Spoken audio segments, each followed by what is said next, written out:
हो जइबो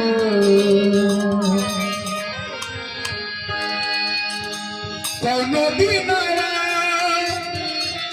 शिकारी हो जइबो कि कौनो दिनवा शिकारी हो जइबो कौनो दिनवा शिकारी हो जइबो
तोहरे नाम में दिलवा धड़के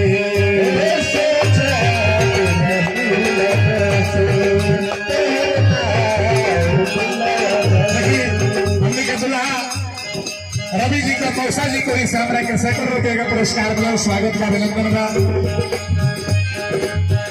सोचते नहीं लत है के तोहरे नाम दिलवा धड़के जिंदगी जिए के मनवा बढ़िया तोहरे पकड़ के जिंदगी जिए के मनवा बढ़िया तोहरे पकड़ के तोहरा सिवाय जग में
किसी को तख्त देती है, किसी को ताज देती है। और जब सरस्वती मैया बहुत खुश होती है तो किसी को सत्या भैया जैसे आवाज देती है। आर्गन भी उतना बढ़िया बजाते हैं। बढ़िया बेंजू भी बजाते हैं। बेंजू भी बढ़िया बजाते हैं। फिर ढोलक आप देख रहे हैं, गायकी देखिए रहे, पैर भी बजाते हैं, तबला और ढोलक आप देख रहे हैं। ऑलराउंडर कलाकार है। म्यूजिक टीचर है यही अम्बेडकर नगर में आपके रहने वाले गाजीपुर के। और आखिरी लाइन इस गीत का पढ़ूंगा। रूप के झुलसी जाई,